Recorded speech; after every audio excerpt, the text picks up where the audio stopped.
बिल्लेसुर के पिता का नाम मुक्ता प्रसाद था। क्यों इतना शुद्ध नाम था मालूम नहीं। उनके पिता पंडित नहीं थे। मुक्ता प्रसाद के 4 लड़के हुए, मन्नी, ललई, बिल्लेसुर, दुलारी। नाम उन्होंने स्वयं रखे, पर ये शुद्ध नाम है। उनके पुकारने के नाम गुणानुसार और है। मन्नी पैदा होकर साल भर के हुए। पिता ने बच्चे को गर्दन उठाए बैठा झपकता देखा तो गप्पुआ कह पुकारना शुरू किया, आदर में गप्पू। दूसरे लड़के ललई की गोराई रोयों में निखर आई थी, आंखें भी कंजलोचन, स्वभाव में बदले बदले। पिता ने नाम रखा भर्रा, आदर में भूरो। बिल्लेसुर के नाम में ही गुड़ था। पिता बिलुआ, आदर में बिल्लू कहने लगे। दुलारी अपना ईश्वर के यहां से खतना कराकर आई थे। पिता को नामकरण में आसानी हुई, कटुआ कहकर पुकारने लगे, आदर में कट्टू। अभाग्यवश पुत्रों का विकास देखने से पहले मुक्ता प्रसाद संसार बंधन से मुक्त हो गए। उनकी पत्नी देख रेख करती रही, पर वे भी पीस कर, चौका टहलकर, कंडे पाट कर, धोर छोड़कर, रोटी पकाकर, छोटे से बाग के आम महुए बीन कर, लड़कों को किसानी के काम में लगाकर ईश्वर के यहां चली गई। उनके न रहने पर चारों भाइयों की एक राय नहीं रही। विवाद काम में विघ्न पैदा करता है। फलतः 4 भाइयों की 2 टोलियां हुई। मन्नी और बिल्लेसुर एक तरफ हुए, ललई और दुलारी एक तरफ, जैसे सनातन धर्मी और आर्य समाजी। कुछ दिन इसी तरह चला, फिर इसमें भी शाखें फूटी, जैसे वैष्णव और शाक्त, वैदिक और वितंडावादी। फिर सबकी अपनी डफली और अपना राग रहा। सनातन धर्मानुसार मन्नी दुखी हुई कि तरीके सुकुर होने के कारण कोई लड़की नहीं ब्याह रहा। पर विवाह आवश्यक है, इस लोक के लिए भी और परलोक के लिए भी। माता पिता गुजर गए हैं, पानी तो उन्हें मिल जाता है, पर माता जी को बढ़िया नहीं मिलती। बिना गृहिणी के घर में भूत डेरा डालते हैं। विचार के अनुसार मन्नी बातचीत करते और जहां कहीं अनाथ की लड़की देखते थे, दौरे डालते थे। एक जगह लासा लग गया। कहना ना होगा, ऐसे विवाह की बातचीत में अत्युक्ति ही प्रधान होती है, अर्थात झूठ ही अधिक, यानी 1 पैसे की हैसियत 1 लाख की बताई जाती है। मन्नी के विवाह में ऐसा ही हुआ। लड़की ने मां का दूध छोड़ा ही था। मां बेवा थी। कहा गया, रुपये 200-300 लेकर क्या करोगी, जबकि लड़की को अभी 10 साल पालना पोसना है। वहीं चलकर रहो, घी दूध खाओ और रानी की तरह रहकर लड़की की परवरिश करो। बात मां के दिल में बैठ गई। मन्नी तब 30 साल के थे, पर चूंकि नाट्य कद के थे, इसलिए 18-19 की उम्र बतलाई गई। मूछों की वैसी बला न थी। बात खप गई। मन्नी के खेतों के पास एक झाड़ी है, कहते हैं वहां देवता झारखंडेश्वर रहते हैं। एक दिन शाम को मन्नी धूप दीप, अक्षत चंदन, फूल फल, जल लेकर गए और उकड़ू बैठकर उनकी पूजा करते न जाने क्या क्या कहते रहे। फिर लौटकर प्रसाद पाकर लेटे और पहर रात पूर्वा की तरफ चल दिए। 1 हफ्ते बाद बैंगनी साफा बांधे एक बेवा और उसकी लड़की को लेकर लौटे। रास्ते में जमींदार का खेत लगा था। दिखकर कहा, सब अपनी ही रब्बी है। सासू जी ने मुश्किल से आनंद अतिरेक को रोका। कुछ बढ़े गांव के बागात देख पड़े। मन्नी ने हाथ उठाकर बताया, वहां से वहां तक सब अपनी ही बागें हैं। सासू जी को संदेह न रहा कि मन्नी मालदार आदमी है। घर टूटा था। भाइयों से जुदा होकर एक खंडहर में रहे थे, लेकिन बाग देवी प्रचंड थी, खंडहर को भी खिला दिया। पहुंचने से पहले रास्ते में जमींदार की हवेली दिखाकर बोले, हमारा असली मकान यह है, लेकिन यहां भाई लोग हैं, आपको एकांत में ले चलते हैं, वहां आराम रहेगा, यहां आपकी इज्जत न होगी, फिर उसी को हवेली बना लेंगे। सासू ने श्रद्धापूर्वक कहा, हाँ भैया ठीक है, बाहरी आदमियों में रहना अच्छा नहीं। मन्नी खंडहर में ले गए। इस दिन पसेरी भर दूध ले आए।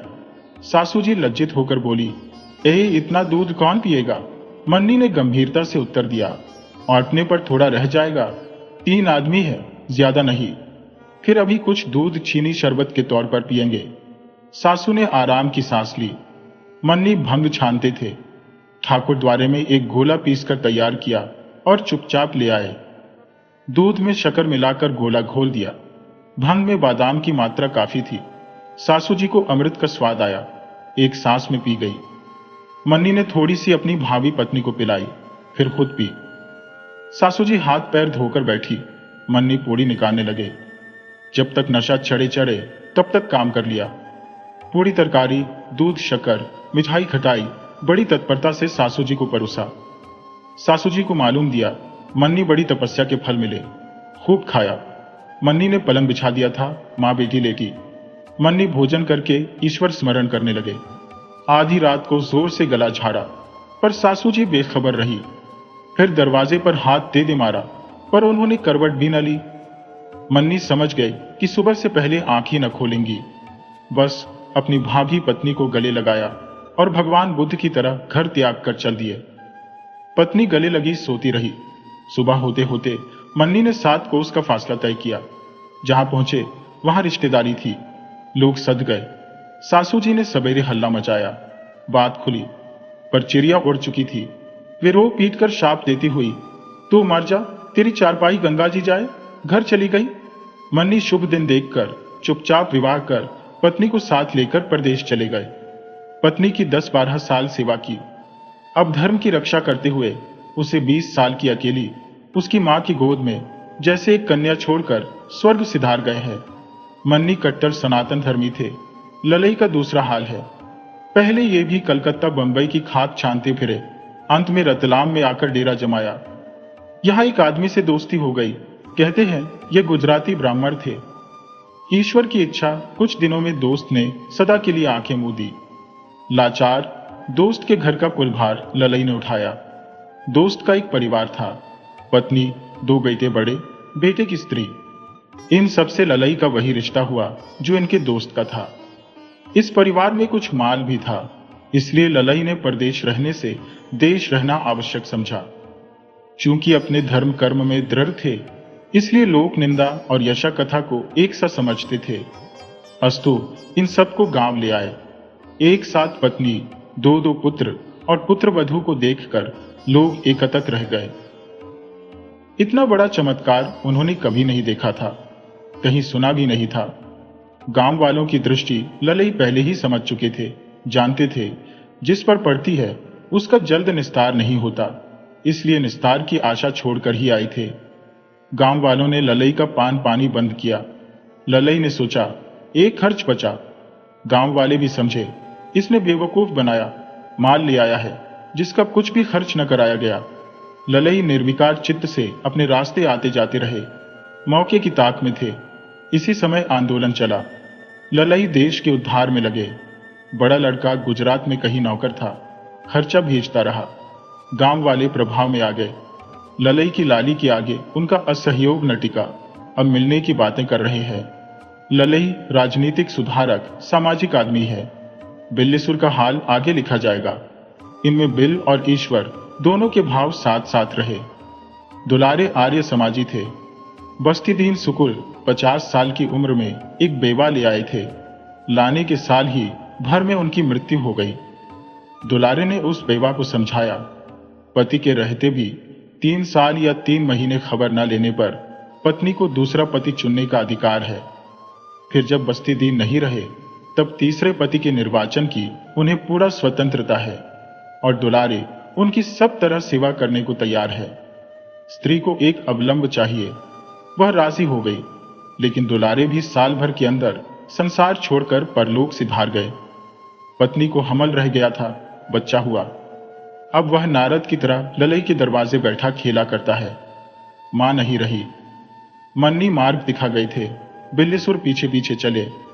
गांव में सुना था बंगाल का पैसा टिकता है, बंबई का नहीं, इसलिए बंगाल की तरह देखा। पास के गांवों के कुछ लोग बर्दवान के महाराज के यहाँ थे, सिपाही अर्दली जमादार। बिल्लीसुर ने सांस रोककर निश्चय किया, बर्दवान चलेंगे, लेकिन खर्च न था। पर प्रगतिशील को कौन रोकता है। यद्यपि उस समय बोल्शेविक का कुछ ही लोगों ने नाम सुना था, बिल्लीसुर को आज भी नहीं मालूम। फिर भी आइडिया अपने आप बिल्लीसुर के मस्तिष्क में आ गई। वे उसी फटे हाल कानपुर गए। बिना टिकट कटाए कलकत्ते वाली गाड़ी पर बैठ गए। इलाहाबाद पहुंचते पहुंचते चेकर ने कान पकड़कर गाड़ी से उतार दिया। बिल्लीसुर हिंदुस्तान की जलवायु के अनुसार सविनय कानून भंग कर रहे थे। कुछ बोले नहीं, चुपचाप उतर आए, लेकिन सिद्धांत नहीं छोड़ा। प्लेटफॉर्म पर चलते फिरते समझते बूझते रहे। जब पूरब जाने वाली दूसरी गाड़ी आई, बैठ गए। मोगल सराय तक सिर उतारे गए, लेकिन 2-3 दिन में चढ़ते उतरते बर्दवान पहुंच गए। पंडित सत्तीदीन सुकुल महाराज बर्दवान के यहाँ जमादार थे। यद्यपि बंगालियों को सत्तीदीन शब्द के उच्चारण में अड़चन थी, वे सत्यदीन या सतीदीन कहते थे। फिर भी सत्तीदीन की उन्नति में वे कोई बाधा नहीं पहुंचा सके। अपनी अपार मूर्खता के कारण सत्तीदीन महाराज के खजांची हो गए। आधे इसलिए कि ताली सत्तीदीन के पास रहती थी, खाता एक दूसरे बाबू लिखते थे। सत्तीदीन इसे अपने एकांत विश्वासी होने का कारण समझते थे। दूसरे हिंदुस्तानियों पर भी इस मर्यादा का प्रभाव पड़ा। बिल्लेसुर समझबूझकर इनकी शरण में गए। सत्तीदीन सस्त्रीक रहते थे। 2-3 गायें पाल रखी थी। स्त्री शिखर दशना थी, यानी सामने के 2 दांत आवश्यकता से अधिक बड़े थे। होठों से कोशिश करने पर भी न बंद होते थे। पैकू के सुकूर कनवजियापन में बिल्लेसुर से बहुत बड़े। फलतः बिल्लेसुर को यहां सब तरह अपनी रक्षा देख पड़ी। बिल्लेसुर सत्तीदीन के यहां रहने लगे। ऐसी हालत में गरीब की तहजीब जैसी दबे पांव, पेट झुलाए, रीढ़ झुकाए, आंखें नीची किए आते जाते रहे। उठते जोबन में सत्तीदीन की स्त्री को एक सुहलाने वाला मिला। 2-3 दिन तक भोजन न खला। एक दिन औरत वाले कोठे जी गया। नक्की सुरों में बोली, मैं कहती हूं बिल्लेसुर, तुम तो आ ही गए हो और अभी हो ही, इस चरवाहे को विदा क्यों न कर दो। हराम का पैसा खाता है। कोई काम है? घास खड़ी है, 2 बांझ काट लानी है। नहीं, पैर की बंधी मूठें हैं। यहां वहां का जैसा धान का पैरा नहीं, बड़ा बड़ा कतर देना है और थोड़ी सी सानी कर देनी है। देश में जैसे डंडा लिए यहां ढोरों के पीछे नहीं पड़ा रहना पड़ता। लंबी लंबी रस्सियां 3 गायें हैं, घास खड़ी है। बस गए और खूंटा गाड़कर बांध दिया। गायें चरती रही। शाम को बाबू की तरह टहलते हुए गए और ले आए। दूध दूह लिया। रात को मच्छर लगते हैं, गीले पैरे का धुआं दे दिया। कहने में तो देर भी लगी। कहकर सत्तीदीन की स्त्री ने कनपटी घुमाई और दोनों होठ सटाने शुरू किए। बिल्लेसुर चौकन्ने धोरे चराने के लिए समंदर पार नहीं किया। यह काम गांव में भी था, लेकिन परदेश है, अपना कोई नहीं, दूसरे के सहारे पार लगना है। सोचा तब तक कर ले, नौकरी ना लगी तो घर का रास्ता नापेंगे। बिल्लेसुर को जवाब देते देर हुई। सत्तीदीन की स्त्री ने कनपटी घुमाई कि बिल्लेसुर बोले, कौन बड़ा काम है? काम के लिए ही तो आया हो। 700 कोस देश 700 कोस तो होगा। बिल्लेसुर के निश्चय पर जमकर सत्तीदीन की स्त्री ने कहा, ज्यादा होगा। कानपुर से बर्दवान की दूरी। सोचकर बोली, जमादार आएंगे तो पूछूंगी, उनकी किताब में सब लिखा है। बिल्लेसुर खामोश रहे, मन में किस्मत को भला बुरा कहते रहे। शाम को जमादार आए। भोजन तैयार था। स्त्री ने पैर धुला दिए। जमादार पाटे पर बैठे। स्त्री दिन को मक्खियां उड़ाती है, रात को सामने बैठी रहती है। जमादार भोजन करने लगे। स्त्री ने कहा, जमादार, बिल्लेसुर कहते हैं अपना देश यहां से 700 कोस है। मैं कहती हूं और होगा। तुम्हारी किताब में तो सब कुछ लिखा है। सत्तीदीन को एक डायरी मिली थी। डायरी भी वही बाबू लिखता था। लिखने के विषय के अलावा और क्या क्या उसमें लिखा है, सत्तीदीन उस बाबू से कभी कभी पढ़ाकर समझते थे। सत्तीदीन ने सोचा, महाराज ने ऊंचा पद तो दिया ही है, संसार को भी उनकी मुट्ठी में बेर की तरह डाल दिया है। कई रोज वह किताब घर ले आए थे और वहां जो कुछ सुना था, जितना याद था, ज़बानी स्त्री को सुनाया था। बाएं हाथ से मूंछों पर ताप देते हुए मुंह का निवाला निगलकर सत्तीदीन ने कहा, 700 कोस इलाहाबाद तक पूरा हो जाता है। उनकी स्त्री चमकती आंखों से बिल्लेसुर को देखने लगती। बिल्लेसुर हार मानकर बोले, जब किताब में लिखा है तो यही ठीक होगा। पति को प्रसन्न देखकर पत्नी ने अर्जी पेश की। जिस तरह पहले बड़े आदमियों का मिजाज परखा जाता था, फिर बात कही जाती थी। बिल्लेसुर गर्जमंद की बावली निगाह से देखते रहे। सत्तीदीन ने उसमें एक सुधार की जगह निकाली।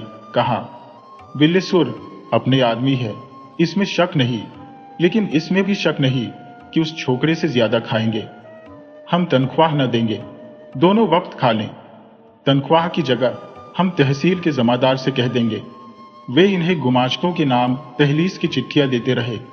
ये 4-5 घंटे में लगा आएंगे, इन्हें 4-5 रुपये महीने मिल जाया करेंगे, हमारा काम भी करते रहेंगे। सत्तीदीन की स्त्री ने किए उपकार की निगाह से बिल्लेसुर को देखा। बिल्लेसुर खुराक और 4-5 का महीना सोचकर अपने धनत्व को दबा रहे थे। इतने से आगे बहुत कुछ करेंगे सोचते हुए उन्होंने सत्तीदीन की स्त्री से हामी की आंख मिलाई। जमादार गंभीर भाव से उठकर हाथ मुंह धोने लगे।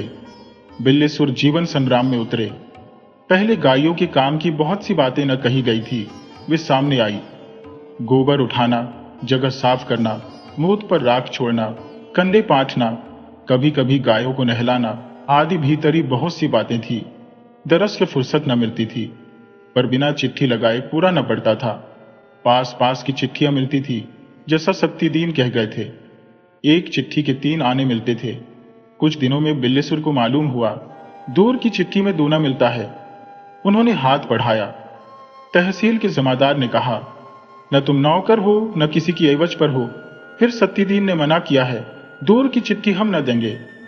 बिल्लेसुर पैरों पड़े, कहा, नौकर तो आप ही करेंगे, तब तक दूर वाली चिट्ठी भी दें। मैं 12 कोस 6 घंटे में जाऊंगा आऊंगा। जमादार चिट्ठी देने लगे। चिट्ठी लगाना सत्तीदीन की स्त्री को अखरता था। बिल्लेसुर लौटकर सदा छड़ी त्योरियां देखते थे। गो की काम में कसर न रहती थी। 10 बजे तक कुल काम कर जाते थे, लौटकर गायों को खोल लाते थे और रात 9 बजे तक उनके पीछे लगे रहते थे। फिर भी सत्तीदीन की स्त्री की शिकन न मिटती थी। दूसरा नौकर भी न रखा, क्योंकि बिल्लेसुर सस्ते थे। बातें कभी कभी सुनाती थी जो कानों को प्यारी न थी और उनसे पेट की आंतें निकलने को होती थी। बिल्लेसुर बर्दाश्त करते थे। गर्मी के दिनों में 10-12 बजे तक घर का कुछ काम करते थे, फिर चिट्ठी लगाते हुए देर हुई सोचकर धूप में नंगे सिर बिना छाता दौड़ते हुए रास्ता पार करते थे। लौटते थे हांफते हुए, मुंह का थूक सूखा हुआ, होंठ सिमटे हुए, पसीने पसीने, दिल धड़कता हुआ, यहां का बाकी काम करने के लिए। पहुंचकर जमीन पर जरा बैठते थे कि सत्तीदीन की स्त्री पूछती थी, कितना कमा लाए बिल्लेसुर? जबान छुरी से पहनी, मतलब हलाल करता हुआ। बिल्लेसुर उस गर्मी में बनावटी नरमी लाते हुए, खीस निपोड़ कर जवाब देते हुए, जरा सुस्ताकर गायों के पीछे तरह तरह के काम में दौड़ते हुए। उन दिनों कियों से बिल्लेसुर कह चुके, मर्द से औरत होना अच्छा, कोई नहीं समझा। बिल्लेसुर सूखे होठों की हार खाई हंसी हंस कर रह गए। गांव में भी बिल्लेसुर की बर्दाश्त करने की आदत पड़ी थी। कभी कुछ बोले नहीं, अपनी जिंदगी की किताब पढ़ते गए। किसी भी वैज्ञानिक से बढ़कर नास्तिक। बिल्लेसुर दूसरे का अविश्वास करते करते एक खास शक्ल के बन गए थे, पर अपना बल न छोड़ा था, जैसे अकेले तैराक हो। सत्तीदीन की स्त्री को न मालूम होने दिया कि दूर की कौड़ी लाते हैं। 12 कोस की दौड़ 6 कोस की रही। दुनिया को खुश करने की नस टोए पा चुके थे। दम साधे दबाते हुए कई महीने किए गए। एक दिन जमादार को खुश देखकर बोले, बाबा अब नौकरी लगा देते। उन्होंने कहा, अच्छा कल नाप देना। बिल्लेसुर मन्नी के भाई थे, 5 फीट से कुछ ही ऊपर। जानते थे ऊंचाई घटेगी। तरकीब निकाली। चमरौधा जूता था, 1.5 इंच से कुछ ज्यादा ऊंचे तले का। उसमें रुई की गद्दी लगाई। पहनकर खड़े हुए तो जैसे ईंटों पर खड़े हों, लेकिन झेंपे नहीं, न डरे, जैसे फर्ज अदा कर रहे हो। गए। कचहरी में लठ लाकर लगाया गया। बिल्लेसुर ने आंख उठाई कि देखे पूरे हो गए। नापने वाले ने कहा, 1.5 इंच घटा।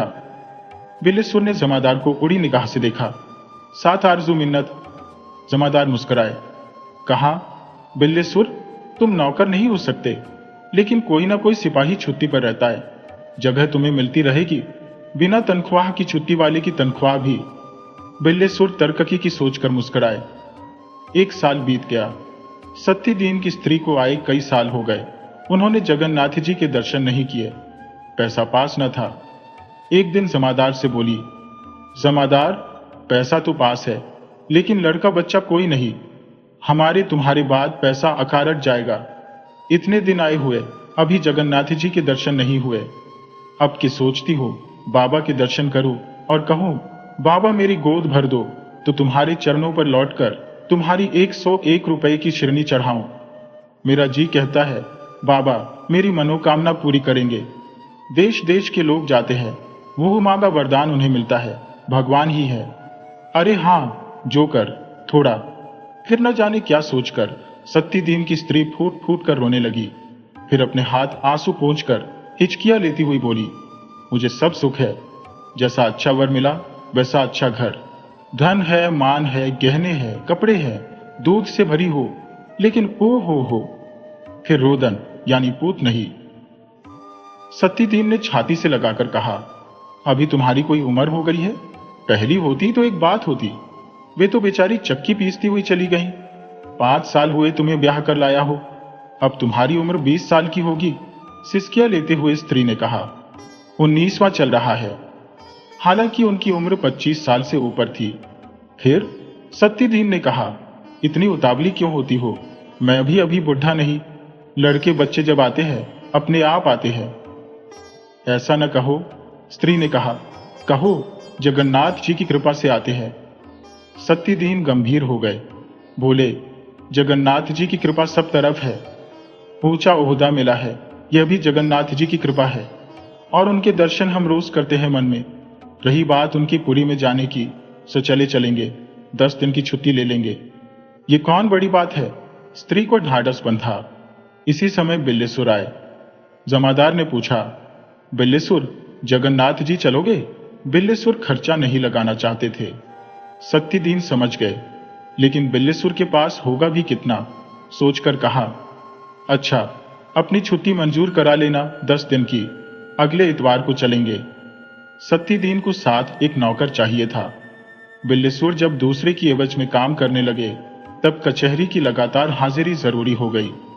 सत्ती दीन को गायों के काम के लिए दूसरा नौकर रखना पड़ा। बाहर का बहुत सा काम बिल्लेसुर कर देते थे, यूं वे अब अलग रहते थे, अलग पकाते खाते थे। फोकट में जगन्नाथ जी के दर्शन होंगे। बिल्लेसुर के आनंद का आर पार न रहा।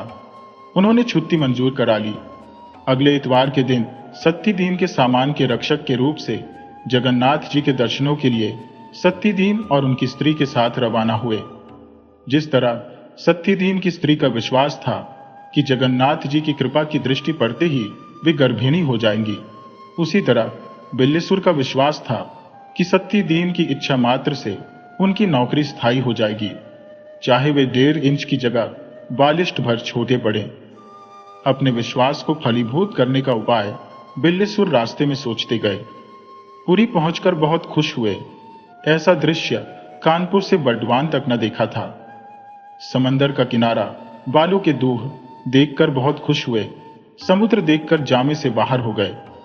जगन्नाथ जी की स्मृति में बहुत से घोंघे समुद्र के किनारे से चुनकर रखिए, कुछ छोटे छोटे शंख से। मार्कंडेय, वट कृष्ण, चंदन तालाब आदि प्रसिद्ध जगहें देखते फिरे। मंदिर के अहाते में और छोटे छोटे मंदिर है, एक एक देखते फिरे। एकादशी को एक जगह उल्टा टंगी देखकर हंसे। सत्ती दीन ने कहा, बाबा के प्रताप से यहाँ एकादशी उल्टा टांग दी गई है, यहाँ कोई एकादशी का व्रत नहीं कर सकता। बिल्लेसुर ने उन्हें भी हाथ जोड़कर प्रणाम किया। फिर सब लोग कलयुग की मूर्ति देखने गए। कलयुग अपनी बीवी को कंधे पर बैठाए बाप को पैदल चला रहा है। सत्ती दीन की स्त्री गौर से देखती रही। कई रोज बड़े आनंद से कटे। भुवनेश्वर चलने की तैयारी हुई। जगन्नाथ जी में जूठा नहीं होता या दूसरे की जूठन खाना प्रचलित है। इधर के लोग जिन्हें चौकी की कदैत माननी पड़ती है, वहां खुलकर एक दूसरे की जूठन खाते हैं। कोई बुरा नहीं मानता। बिल्लेसुर ने जमादार और जमादारिन की पत्तलों में अपने जूठे हाथ से भात उठाकर डाल दिया। वे कुछ न बोले, बल्कि खाते हुए हंसते रहे। 2 दिन बीत जाने पर की बात है। जमादार नहा चुके थे। बिल्लेसुर भी नहाकर आए। आकर सीधे जमादार के पास गए और उनके पैर पकड़कर पेट के बल लेट गए। क्या है बिल्लेसुर, क्या है बिल्लेसुर? जमादार शंका की दृष्टि से देखते हुए पूछने लगे। बिल्लेसुर ने करुण स्वर से कहा, कुछ नहीं बाबा, मेरा भवसागर से उद्धार करो। भवसागर से उद्धार? हम कैसे करें बिल्लेसुर? क्या हो गया है? सत्ती दीन विचलित हो गए।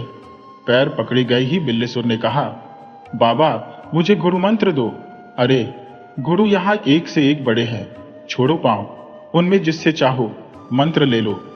सत्तीदीन ने पैर छुड़ाने को किया। मेरी निगाह में तुमसे बड़ा कोई नहीं, तुम मुझ पर दया करो। पैर पकड़े हुए बिल्लेसुर ने पैरों पर माथा रख दिया। मुझे तो काय गुरु मंत्र आता ही नहीं, सिर्फ गायत्री आती है, विकल होकर सत्तीदीन ने कहा। बाबा, गायत्री से बड़ा गुरु मंत्र और कोई नहीं, मैं यही मंत्र लूंगा। अरे, गायत्री तो जनेऊ होते वक्त तुम सुन चुके हो। मैं भूल गया हूं, तुम्हारे पैर छूकर कहता हूं, कल मैंने सपना देखा है कि बाबा जगन्नाथ जी कहते हैं, लेकिन कहूंगा तो सपना फलियाएगा नहीं। स्वप्न की बात से सत्तीदीन की स्त्री रोमांचित हुई। बिल्लेसुर बाजी मार ले गया। सोचा, पुकार कर कहा, बिल्लेसुर, पैर छोड़ दो, तुम्हें बाबा का सपना हुआ है तो मैं कहती हूं जमादार गुरु मंत्र देंगे। यहां आओ, अकेले में मुझसे बताओ कि क्या सपना देखा। बात पाकर बिल्लेसुर ने पैर छोड़ दिए। सत्तीदीन की स्त्री कोठरी की तरफ बढ़ी। बिल्लेसुर साथ साथ गए। वहां जाकर कहा, मैं सोता था, देखा भुस्स से एक आग जल उठी, उसमें 3 मुंह वाला एक आदमी बैठा था। उसने कहा, बिल्लेसुर, तू गरीब ब्राह्मण है, सताया हुआ है, लेकिन घबरा मन, तू जिसके साथ आया है उनकी सेवा कर, उनसे गुरु मंत्र ले ले, तू दूधों पूतों पलेगा। फिर देखता हूं तो कहीं कुछ नहीं। सत्तीदीन की स्त्री ने निश्चय किया, हल उल्टा हुआ। यह सपना दरअसल उन्हें होना था, कोई खता ना हो गई हो। हर सोमवार बाबा के नाम घी की बत्ती देने का संकल्प किया। फिर सत्तीदीन से मंत्र दे देने के लिए कहा। सत्तीदीन ने कराठी, माला, मिठाई, अंगोछा आदि बाजार से खरीद लाने के लिए बिल्लेसुर से कहा। बिल्लेसुर गए, क्षण भर में खरीद लाए। सत्तीदीन ने गायत्री मंत्र से पुनर्वार बिल्लेसुर को दीक्षित किया। बिल्लेसुर की श्रद्धालु आंखों का प्रभाव सत्तीदीन की स्त्री पर पड़ा। जगन्नाथ दर्शन बिल्लेसुर के मुकाबले उनका फीका रहा सोचकर जमादार से बोली, जमादार, मैं कहती हूं मंत्र मैं भी क्यों न ले लो। जमादार ने कहा, अच्छा, पंडा जी आवें तो पूछ लें। ईश्वर की इच्छा से पंडा जी कुछ ही देर में आ गए। सत्तीदीन ने पूछा। पंडा जी ने सत्तीदीन की स्त्री को देखा और कहा, अभी तुम रख नहीं सकेगा, अभी तो तुमको मासिक धर्म होता है। सत्तीदीन की स्त्री कटी निगाह देखती रही। पंडा जी ने सत्तीदीन को सलाह दी कि चौथेपन में गुरु मंत्र लेना लाभदायक होता है।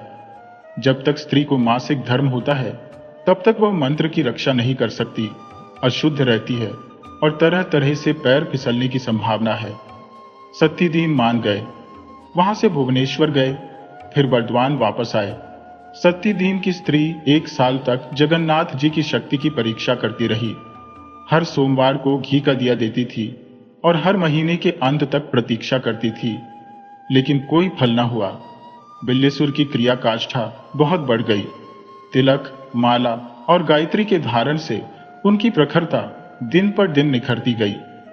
जब 1 साल तक पुत्र विषय में बाबा जगन्नाथ जी ने कृपा न की, तब सत्तीदीन की स्त्री का देवता पर कोप चढ़ा और वे दिव्य शक्ति की पक्षपातिनी बन गई, यथार्थवादी लेखक की तरह। बिल्लेसुर को बड़ी ग्लानि हुई। उनके गुरुमंत्र का लोग मजाक उड़ाते थे। उनकी हालत में भी कोई सुधार नहीं हुआ।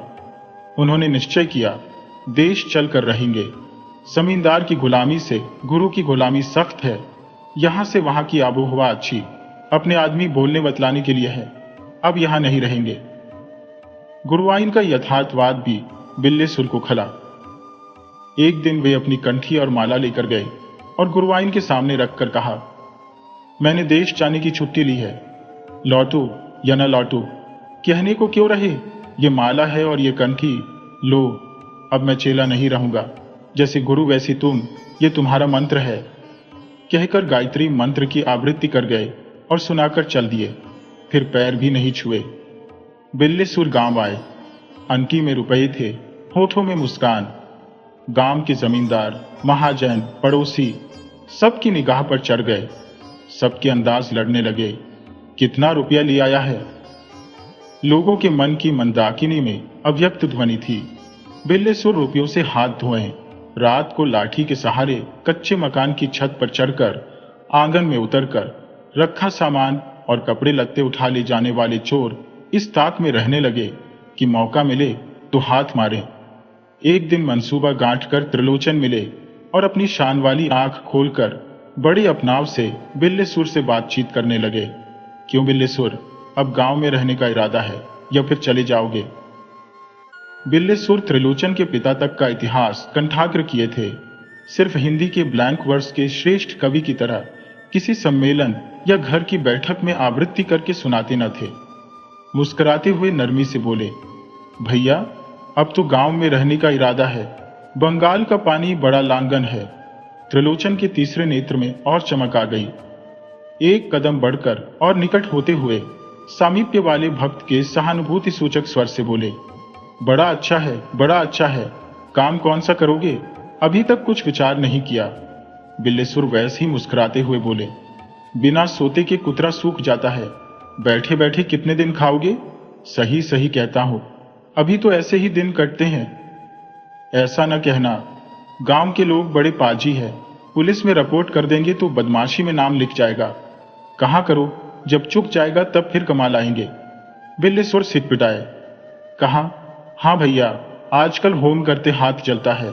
लोग समझेंगे, जब कुछ है ही नहीं तब खाता क्या है? चोरी करता होगा।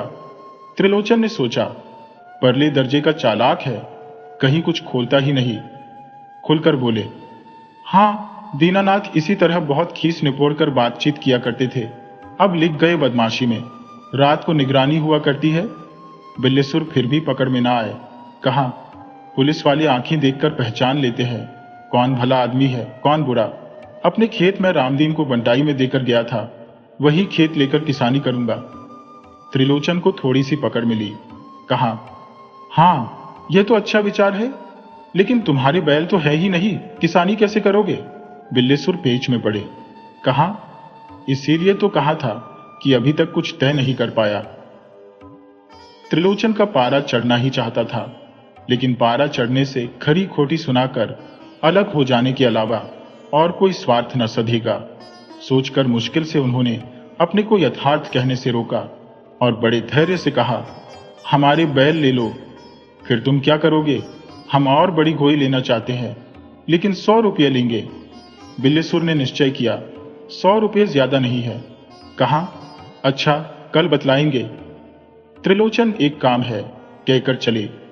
मन में निश्चय हो गया कि 100 रुपये एक मुश्त देने वाले बिल्लेसुर के पास 500-700 रुपये जरूर होंगे। त्रिलोचन दूसरी जगह सलाह करने गए कि किस उपाय से वह रुपये निकाले जाए। बिल्लेसुर त्रिलोचन के जाने के साथ घर के भीतर गए और कुछ देर में तैयार होकर बाहर के लिए निकले। लोगों ने पूछा, कहां जाते हो बिल्लेसुर? बिल्लेसुर ने कहा, पटवारी के यहां। शाम होते होते लोगों ने देखा 3 बड़ी बड़ी गाभिन बकरियां लिए बिल्लेसुर एक आदमी के साथ आ रहे हैं। गांव भर में हल्ला हो गया। बिल्लेसुर 3 बकरियां ले आए हैं। सबने एक एक लंबी सांस छोड़ी। बकरियों का समाचार पाकर त्रिलोचन फिर आए। कहा, बकरी ले आए? अच्छा किया, अब ढोर काफी हो जाएंगे। बिल्लेसुर ने कहा, हाँ, बैलों वाला विचार अब छोड़ दिया है। कौन हमारे सानी पानी करेगा? बकरियों को पत्ते काट कर डाल दूंगा। बैलों को बांधकर बैल ही बना रहना पड़ता है। और किसानी बंटाई में है, सांझे में कर लेंगे। बिल्लेसुर ने लंबे पतले बांस के लग्गे में हंसिया बांधा, बढ़ाकर गोड़ पीपल पाकर आधी पेड़ों की टहनियां छांटकर बकरियों को चराने के लिए तैयारी करते दिन चढ़ आया। बिल्लेसुर गांव के रास्ते बकरियों को लेकर निकले। रामदीन मिले। कहा, ब्राह्मण होकर बकरी पालोगे, लेकिन है बड़ी अच्छी बकरियां, खूब दूध देंगी। अब 2 साल में बकरी बकरों से घर भर जाएगा, आमदनी काफी होगी। कहकर लोभी निगाह से बकरियों को देखते रहे। रास्ते पर जवाब देना बिल्लेसुर को वैसा आवश्यक नहीं मालूम दिया। सांस रोके चले गए। मन में कहा, जब जरूरत पर ब्राह्मण को हल की मूठ पकड़नी पड़ी है, जूते की दुकान खोलनी पड़ी है, तब बकरी पालना कौन बुरा काम है। ललई कुम्हार अपना चाक चला रहे थे। बकरियों को देखकर एक कामरेर के स्वर से बिल्लेसुर का उत्साह बढ़ाया। बिल्लेसुर प्रसन्न होकर आगे बढ़े। आगे मंदिर था। भीतर महादेव जी, बाहर पीछे की तरफ महावीर जी प्रतिष्ठित थे। जब भी बिल्लीसुर गुरु मंत्र छोड़ चुके थे, फिर भी बकरियों की भेड़िए से कल्याण कामना किए बिना नहीं रहा गया। मंदिर में गए। उन्हें महादेव जी से महावीर जी अधिक शक्ति वाले मालूम दिए। यह भी हो सकता है कि बाहर महावीर जी के पास जाने से वे गलियारे से जाती हुई बकरियों को भी देख सकते थे। अस्तु महावीर जी के पैर छूकर मन ही मन उन्होंने कुछ कहा और फिर अपनी बकरियों का पीछा पकड़ा। खेत की हरियाली की तरफ लपकती बकरी को हटक कर सामने लक्ष्य स्थिर करके बढ़े। मन्नू का पक्का कुआं आया। गलियारे में ही खड़े खड़े लग्गा बढ़ाकर गलियारे पर आती पीपल की निचली डाल से टहनियां छांटने लगे। टहनियों के गिरते ही बकरियां पत्तियों से जुट गईं। जरूरत भर लच्छियां छांट कर लग्गा डाल के सहारे खड़ा कर बिल्लीसुर कुएं की जगत पर चढ़कर बैठे बकरियों को देखते हुए। सामने पड़ती जमीन थी। बगल से एक बरसाती नाला निकला था। चरवाहे लड़के वही ढोर लिए इधर उधर खड़े थे। बिल्लीसुर को देखा, उनकी बकरियों को देखा, भगाने की सूझी। सयाने लड़कों ने सलाह की। बात तय हो गई कि खेत कर नाले में कर दिया जाए। बिल्लीसुर परेशान होंगे, खोजेंगे, मिलेंगी मिलेंगी न मिलेंगी भला से। एक ने कहा, पासियों को खबर कर दी जाए तो नाले में मारकर निकोलेंगे, कुछ मांस हमें भी मिलेगा। दूसरे ने कहा, गाभिन है, किस काम का मांस। फिर भी बकरियों को भगाने का लोभ लड़कों से न रोका गया। सलाह करके कुछ बाहर तके रहे, कुछ बिल्लीसुर के पास गए। एक ने कहा, काका आओ कुछ खेला जाए। बिल्लीसुर मुस्कुराए, कहा, अपने बाप को बुला लाओ, तुम क्या हमारे साथ खेलोगे। फिर सतर्क दृष्टि से बकरियों को देखते रहे। दूसरे ने कहा, अच्छा काका न खेलो, परदेश गए थे वहां के कुछ हाल सुनायो। बिल्लीसुर ने कहा, बिना अपने मरे कोई सरग नहीं देखता, बड़े होकर परदेश जाओगे तब मालूम कर लोगे कि कैसा है। एक तीसरे ने कहा, यहां हम लोग हैं, भेड़िए का डर नहीं, वह ऊंचे हार में लगता है। बिल्लीसुर ने कहा, इधर भी आता है लेकिन आदमी का भेष बदलकर। ये कहकर बिल्लीसुर उठे। बकरियां एक एक पत्ती टूंग चुकी थी। झपाटे से बढ़कर लग्गा उठाया और हाँक कर दूसरी तरफ ले चले। पड़ती जमीन से ऊंचे वाग की तरफ चलते हुए कुछ रिया की लच्छियां छाटी। दीनानाथ गांव जाते हुए मिले। लोभी निगाह से बकरियों को देखते हुए पूछा, कितने की खरीदी। बिल्लीसुर ने निगाह ताड़ते हुए कहा, अधिया की मिली है। बिल्लीसुर की जगह भाग से दीना की छोटी खड़ी हो गई। ऐसा तज्जुब हुआ। पूछा, तीनों। बिल्लीसुर ने अपनी खास मुस्कुराहट के साथ जवाब दिया, नहीं तो क्या एक। दीना ने अर्थाकर पूछा, यानी बकरी तुम्हारी, दूध तुम्हारा, मर जाए उसकी, बच्चे आधे आधे। बिल्लीसुर ने कहा, हां।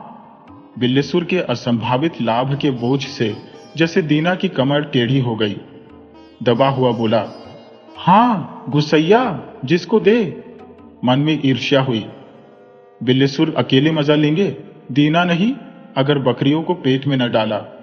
बिल्लीसुर ने देखा, दीना के माथे पर बल पड़े हुए थे, आंखों में इरादा जाहिर था। बिल्लीसुर को जिंदगी के रास्ते रोज ऐसी ठोकर लगी है, कभी बचे हैं, कभी चूके हैं। अब बहुत संभले रहते हैं, हमेशा निगाह सामने रहती है। वहां से बढ़ते हुए गोल्ड के पेड़ के तले गए, कुछ पत्ते काटे और उनका बोझ बनाकर बांध लिया घर में बकरियों को खिलाने के इरादे। जब बकरियों का पेट भर गया तब बोझ सर पर रखकर दूसरे रास्ते से बकरियों को लिए हुए घर लौटे। बिल्लीसुर के अपने मकान के इतने हिस्से हुए थे कि बकरियों को लेकर वहां रहना असंभव था। भाइयों को राज्यक्षमा न होने के कारण बकरियों की गंध से ऐतराज होता। दूसरे, पुराना होकर घर कई जगह गिर गया था। रात को भेड़िए के रूप से चोर आ सकते थे और बकरियों को उठा ले जा सकते थे। ऐसे अनेक कारणों से बिल्लीसुर ने गांव में एक खाली पड़ा हुआ पुराना मकान रहने के लिए लिया। खरीदा नहीं, यह शर्त रही कि छाएंगे, छोपेंगे, गिरने से मकान को बचाए रहेंगे। नोटिस मिलने पर 6 महीने में मकान खाली कर देंगे। मालिक मकान पर देश में रहते थे, एक तरह वहीं बस गए थे। जिनके सिपुर्द मकान था वे 16 आने नजर लेकर बिल्लीसुर पर दयालु हो गए थे। यह मकान परदेशी का होने के कारण वजहदार हो, यह बात नहीं। परदेशी जब इस मकान में रहते थे बिल्लीसुर की ही तरह देशी थे। देश की दीनता के कारण ही परदेश गए थे।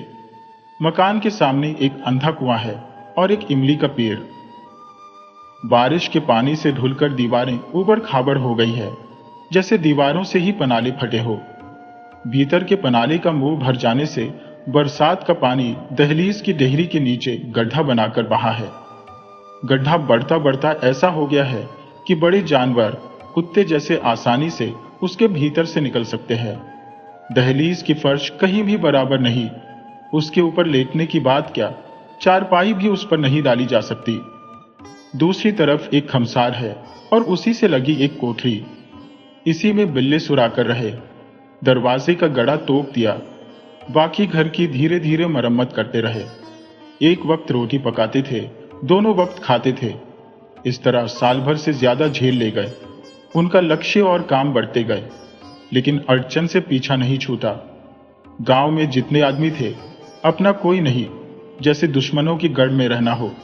भाई भी अपने नहीं। बिल्लेसुर सोचते थे, क्यों एक दूसरे के लिए नहीं खड़ा होता। जवाब कभी कुछ नहीं मिला। मुमकिन दुनिया का असली मतलब उन्होंने लगाया हो, फिर भी जान रहते काम करना पड़ता है, दूसरे की मदद करनी पड़ती है, सहारा लेना पड़ता है। ये सच है। इधर कोई ध्यान नहीं देता। ये कमजोरी दूर नहीं हो रही। कोई सूरत भी नजर नहीं आ रही। हमारे सुकरात की जबान न थी, पर इसकी फिलासफी लचर न थी। सिर्फ कोई इसकी सुनता न था। इसे भी भूल भुलैया से बाहर निकलने का रास्ता नहीं दिखा, इसलिए यह भटकता रहा। कुछ वक्त और बीता। बकरियों के साथ ही रहते थे। सारे घर में लहंदिया दमदार पहले से थे, बकरियों के साथ रहकर और हो गए थे। अब तक खरीदी बकरियों के नाती नातिनें पैदा हो चुकी थी। कुछ पट्ठे बेच भी चुके थे। अच्छी आमदनी हो चली थी। गांव वालों की नजर में और खटकने लगे थे। एक दफा कुछ लोग बिल्लेसुर के खिलाफ जमींदार के यहां फरियाद लेकर गए थे कि गांव के कुल पेड़ बिल्लेसुर ने धूरे कर दिए, उनकी बकरियां बिकवा दी जानी चाहिए।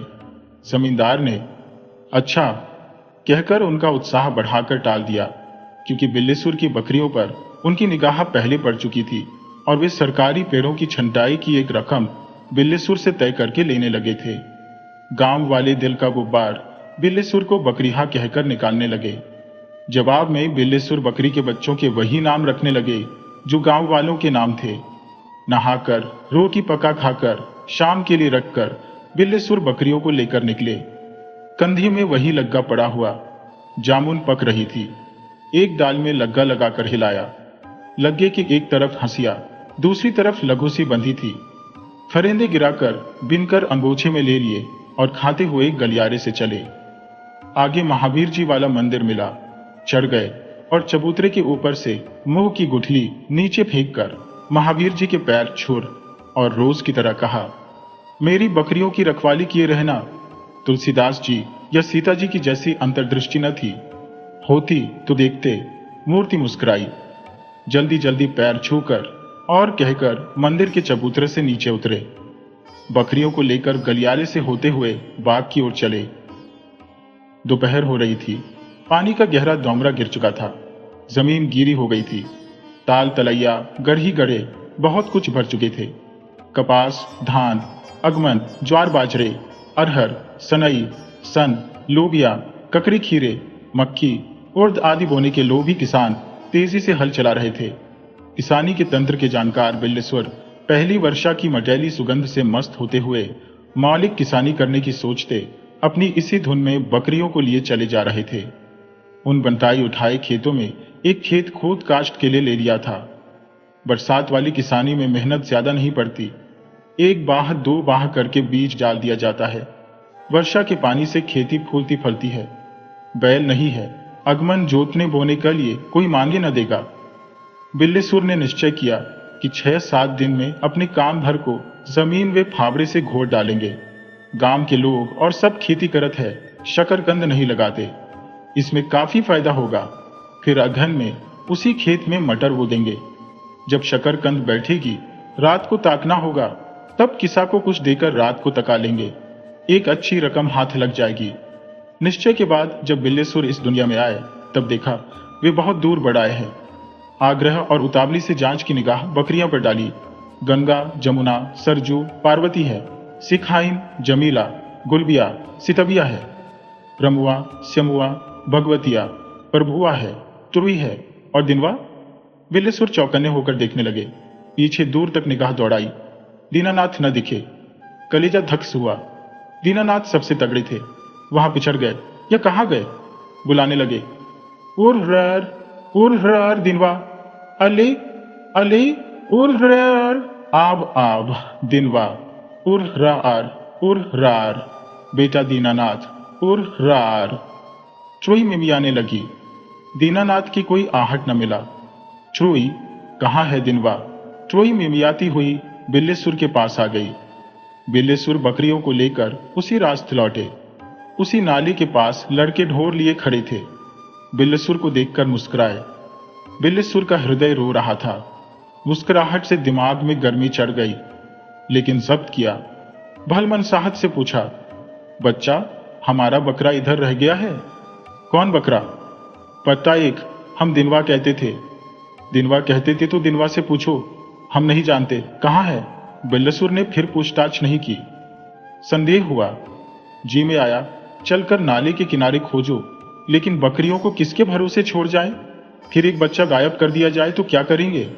जल्दी जल्दी मकान की तरफ बढ़े। बच्चों और बकरियों को भगाते ले चले। रास्ते में दो एक आदमी मिल। पूछा, क्या है बिल्लेसुर, इतनी जल्दी और भगाए लिए जा रहे हो? बिल्लेसुर ने कहा, भैया, एक पट्टा किसी ने पकड़ लिया है, वहां नाले के पास लड़के ढोर लिए खड़े हैं, बताते नहीं। सुनने वालों ने कहा, जानते हो, गांव में ऐसे चोर है कि कठहैली भी आंगन में रह जाए तो अटारी से उतर कर उठा ले जाए। बोलो तो द्वार बाहर बेइज्जत करे, कहां कोई गांव छोड़कर भग जाए। बिल्लेसुर बढ़े। दरवाजा खोला। कोठरी में बच्चों को और दहलीज में बकरियों को ताले के अंदर बंद करके जंदा लेकर दीना का पता लगाने चले। पहले दीना के घर गए। पता लगा कि वह घर में नहीं है। वहां से सीधी खुशकी से नाले की ओर बढ़े। ऊंचे टीले पर एक लड़का बैठा इधर उधर देख रहा था।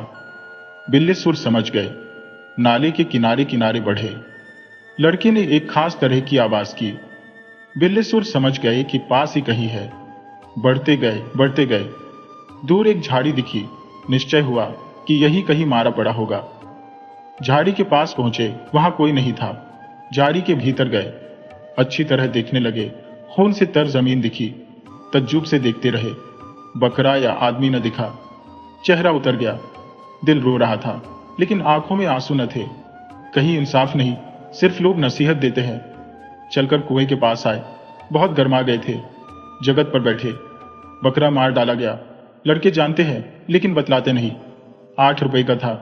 जीरो उठा। कोई मददगार नहीं। ढलते सूरज की धूप सिर पर पड़ रही थी, लेकिन बिल्लेसुर ख्याल में ऐसे डूबे थे कि गर्मी पहुंचकर भी न पहुंचती थी। आज बकरियां भूखी हैं। शाम हुआई है। चराने का वक्त नहीं। लग्गा नहीं। पत्तियां नहीं काटी। रात को भी भूखी रहेंगी। इस तरह कैसे निर्वाह होगा? बिना खाए सवेरे दूध ना होगा। बच्चे भूखे रहेंगे, दुबले पड़ जाएंगे। बीमारी भी चकर सकती है। छोकर रखा है, लेकिन उतनी बकरियों और बच्चों को क्या होगा? रात को पेट छांटना पड़ेगा। सूरज डूब गया। बिल्लेसुर की आंखों में शाम की उदासी छा गई। दिशाएं हवा के साथ साई साई करने लगी। नाला बहा जा रहा था जैसे मौत का पैगाम हो। लोग खेत जोत कर धीरे धीरे लौट रहे थे, जैसे घर की दाढ़ के नीचे दबकर पिसकर मरने के लिए। चिड़िया चहक रही थी। रात को घोंसले की डाल पर बैठी हुई रो रो कर साफ कह रही थी, रात को घोंसले में जंगली बिल्ले से हमें कौन बचाएगा? हवा चलती हुई इशारे से कह रही थी, सब कुछ इसी तरह बह जाता है। बिल्लेश्वर डंडा लिए धीरे धीरे गांव की ओर चले। ढाढ़स अपने आप बंद रहा था। दूसरे काम के लिए दिल में ताकत पैदा हो रही थी। भरोसा बढ़ रहा था। गांव के किनारे आए। महावीर जी का वह मंदिर दिखा। अंधेरा हो गया था। सामने से मंदिर के चबूतरे पर चढ़े। चबूतरे मंदिर की उल्टी प्रदक्षिणा करके पीछे महावीर जी के पास गए। लापरवाही से सामने खड़े हो गए और आवेग में भरकर कहने लगे, देख, मैं गरीब हूं। तुझे सब लोग गरीबों का सहायक कहते हैं। मैं इसीलिए तेरे पास आता था और कहता था, मेरी बकरियों को और बच्चों को देखे रहना। क्या तूने रखवाली की? बता, लिए थूथन सा मुंह खड़ा है। कोई उत्तर नहीं मिला। बिल्लेसुर ने आंखों से आंखें मिलाए हुए महावीर जी के मुंह पर वह डंडा दिया कि मिट्टी का मुंह गिल्ली की तरह टूटकर बीघे भर के फासले पर जा गिरा। बिल्लेसुर जैसा लिख चुके हैं, दुख का मुंह देखते देखते उसकी डरावनी सूरत को बार बार चुनौती दे चुके थे, कभी हार नहीं खाई।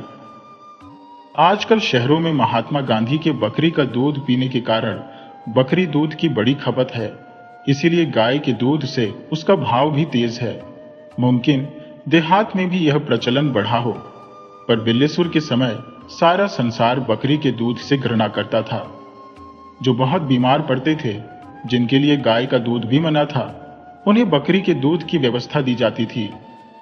बिल्लेसुर के गांव में ऐसा एक भी मरीज नहीं आया। जब दूध बेचा नहीं बिका, किसी को कृपा पात्र बनवाए रहने के लिए व्यवहार में देने पर मुंह बनाने लगा, तब बिल्लेसुर ने खोया बनाना शुरू किया। बकरी के दूध का खोया बनाने में पहले प्रकृति बाधक हुई। बकरी के दूध में पानी का हिस्सा बहुत रहता है। बड़ी लकड़ी लगानी पड़ी, बड़ी देर तक चूल्हे के किनारे बैठ रहना पड़ा, बड़ी मेहनत। पहाड़ खोदने के बाद जब चूहिया निकली, खोए का छोटा सा गोला बना, तब मन भी छोटा पड़ गया। भैंस के दूध के सेर भर में पाव भर का आधा भी नहीं होता था। धीरज बांधकर बेचने गए। भजना हलवाई जोधपुर वाले के यहां वह गट्टे काट रहा था। जल्दी में उसने देखा नहीं, तोलकर दाम दे दिए। दूसरे दिन गए तो तोलकर रख लिया। बिल्लेसुर ने पूछा, दाम? उसने कहा, दाम कल दे चुका हूं। मैं समझा था भैंस का खोया है, ये बकरी का खोया है। बकरी के खोइए के आधे दाम भी बहुत है। मैं बकरी का खोया नहीं लेता, अब न ले आना। सारी मिठाई बर्बाद हो जाती है, गाहक गाली देते हैं। न घी है न स्वाद।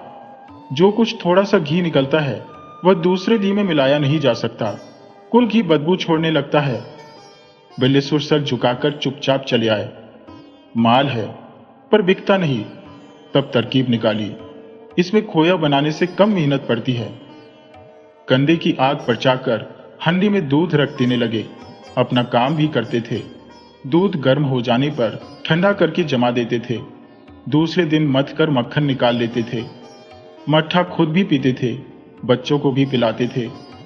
मक्खन का घी बनाकर उसमें चौथाई हिस्सा भैंस का घी खरीद कर मिला देते थे और छटाक आध पाव सस्ते भाव में बाजार जाकर बेच आते थे। देहात में गाय, भैंस और बकरी का मिला घी भी बिकता है। जिनके यहाँ जानवरों की दोनों या तीनों किस्में हैं, वे दूध अलग अलग नहीं जमाते। बिल्लेसुर का काम चल निकला। बकरी के मारे जाने को उन्होंने हानि लाभ जीवन मरण की फिलॉसफी में शुमार कर अपने भविष्य की ओर देखा। उन्होंने निश्चय किया, बकरियों को हार में चराने न ले जाएंगे, घर में ही खिलाएंगे, जब तक खेत तैयार ना हो जाए और शकरकंद की बौड़ी न लग जाए। सवेरा होते ही बिल्लेसुर फावड़ा लेकर खेत में जुटे। रात को इतनी पत्ती काट लाए थे कि आज दिन भर के लिए बकरियों का काफी चारा था। बकरियां और बच्चे उसी तरह कोठरी और दहलीज में बंद थे। हावड़े से खेत घोड़ते देखकर गांव के लोग मजाक करने लगे, लेकिन बिल्लेसुर बोले नहीं, काम में जुटे रहे। दोपहर होते होते काफी जगह खोद डाली। देखकर छाती ठंडी हो गई। दिल को भरोसा हुआ कि 6-7 दिन में अपनी मेहनत से बकरे का घाटा पूरा कर लेंगे। दोपहर होने पर घर आए, नहाकर लपसी बनाई और खाकर कुछ देर आराम किया। दोपहर अच्छी तरह ढल गई। तीसरा पहर पूरा नहीं हुआ था। उठकर फिर खेत घोड़ने चले। शाम तक खेत घोड़कर बकरियों के लिए पत्ते काटकर पहर भर रात होते घर आए। 7 दिन की जगह 5 ही दिन में बिल्लेसुर ने खेत का वह हिस्सा गोद डाला। खेत से एक पार्टी निकाल ली। लोग पूछते थे, क्या बोने का इरादा है बिल्लेसुर? बिल्लेसुर कहते थे, भांग। देहात में कोई किसी को मन नहीं देता, यो कहीं भी नहीं देता। बिल्लेसुर पता लगाकर शकरकंद की बौंदी ले आए। एक दिन लोगों ने देखा बिल्लेसुर शकरकंद लगा रहे हैं। पानी बरसने और शकरकंद की बौंदी के फैलने के साथ बिल्लेसुर बालों की जैसी मेड़ों पर मिट्टी चढ़ाने लगे। जब से त्रिलोचन के बैल न लेकर बिल्लेसुर ने बकरियां खरीदी, तभी से इस बेचारे को जुटाने के लिए त्रिलोचन पेच पर रहे थे। बकरियों के बच्चों के बढ़ने के साथ गांव में धनिकता के लिए बिल्लेसुर का नाम भी बढ़ा। लोग तरह तरह की राय जाहिर करने लगे। क्वार का महीना, बिल्लीसुर की शकरकंद की बेलें लहलही दिख रही थी। लोग अंदाजा लड़ा रहे थे कि इतने मन शकरकंद निकलेगी। बिल्लीसुर छप्पर के नीचे बकरी के दूध में सानकर सत्तू घोड़ खा रहे थे। त्रिलोचन आए। बकरी के बच्चों पर एक झोवा औंधाया था। उस पर चढ़कर बैठने के लिए घूमे, लेकिन बिल्लीसुर को हाथ हिलाते देखकर वही जमीन पर बैठ गए। एक बड़ी बढ़िया खबर है बिल्लीसुर, बिल्लीसुर से मुस्कुराते हुए कहा। उपदेशक की मुद्रा से हथेली उठाकर बिना कुछ बोले आश्वासन देते हुए बिल्लीसुर ने समझाया, कुछ देर धीरज रखो। त्रिलोचन ने पूछा, भोजन करते बोलते नहीं क्या? गंभीर भाव से आंखें मूंद कर सिर हिलाते हुए बिल्लीसुर ने जवाब दिया। त्रिलोचन अपनी बातचीत का सिलसिला मन ही मन जोड़ते रहे। जल्दी जल्दी सत्तू खाकर बिल्लीसुर उठे। पनाले के पास बैठकर हाथ धोए, कुल्ले किए। अभ्यास के अनुसार जनेऊ में बंधी तांबे की दंतक खोदनी उठाकर दांत खरका किए, फिर कुल्ले किए और एक टकार छोड़कर सर झुकाए हुए कोठरी के भीतर गए। त्रिलोचन देखते रहे। बिल्लीसुर एक खटोला निकालकर बाहर ले आए, डालकर कहा, आओ जरा संभल कर बैठना, हचकना नहीं। त्रिलोचन उठकर खटोले पर बैठे। एक तरफ बिल्लीसुर बैठे। त्रिलोचन ने बिल्लीसुर को देखा, फिर आश्चर्य से आंखें निकालकर कहा, करना चाहो तो एक बड़ा अच्छा ब्याह है। विवाह के नाम मात्र से बिल्लीसुर की नसों में बिजली दौड़ गई, लेकिन हिंदू धर्म के अनुसार उसे उपयोगितावाद में लाते हुए कहा, अब देखते ही हो सत्तू खाना पड़ा है। औरत कोई होती तो मरती हुई भी रोटी सेक कर रखती। यथार्थ है, त्रिलोचन गंभीर होकर बोले। बिल्लीसुर को बढ़ावा मिला। कहा, गांव के 4 भाइयों का मोह है, पड़ा हूं, नहीं तो मरने के लिए दुनिया भर में मुझे ठौर है। अब यह भी तुम समझाओगे तब समझेंगे। बिल्लीसुर का पौरुष जग गया।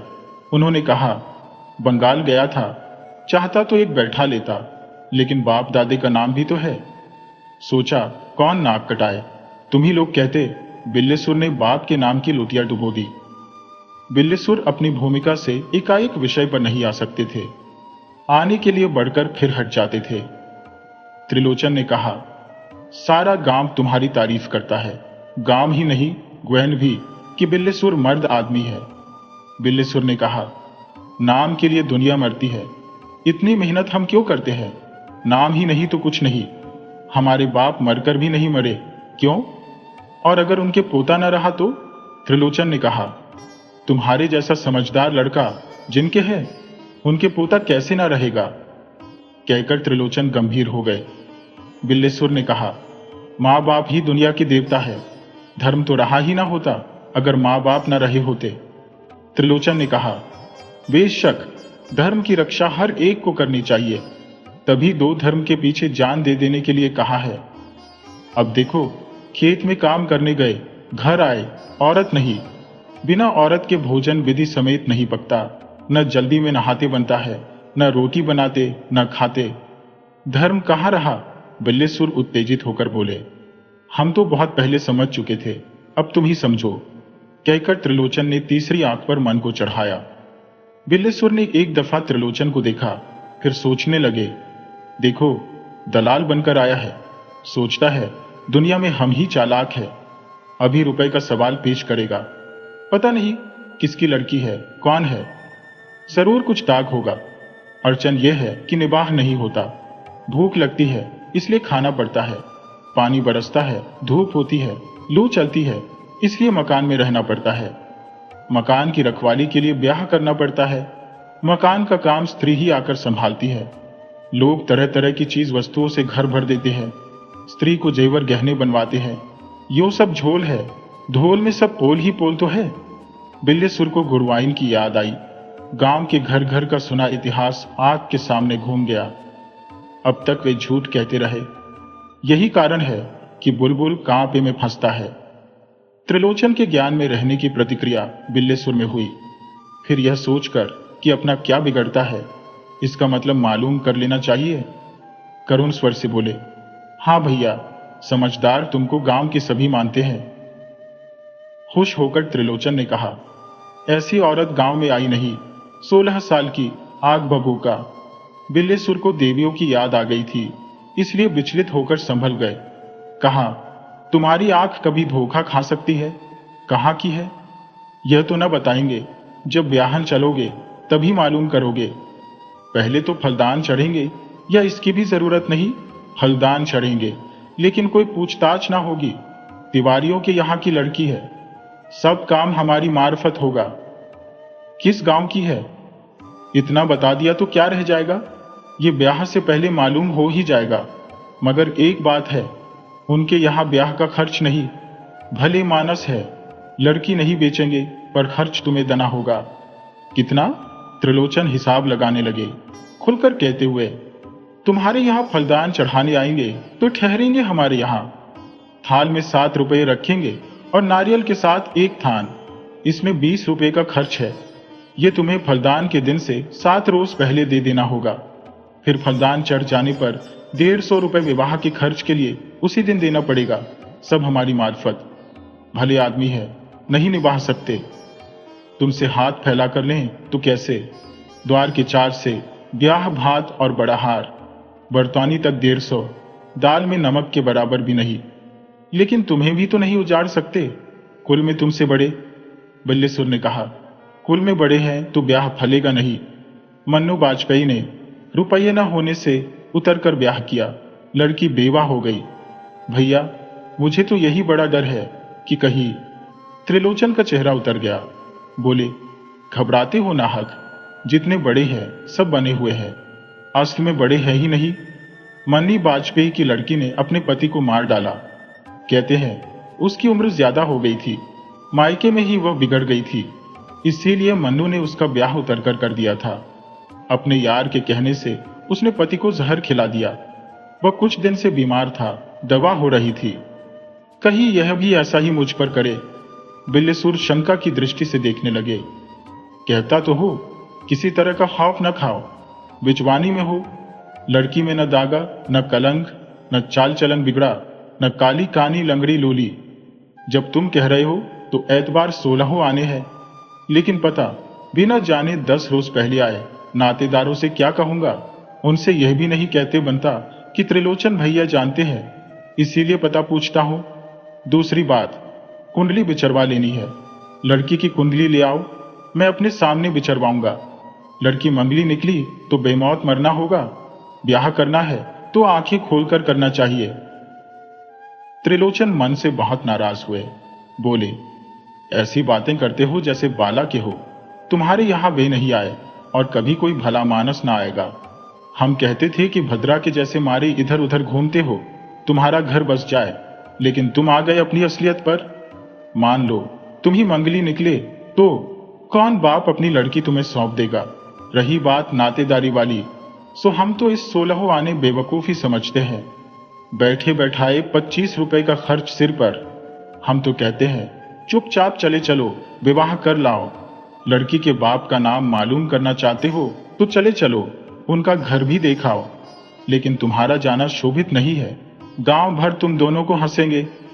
बिल्लेसुर को कुछ विश्वास हुआ, लेकिन रुपये की सोच कर कटे।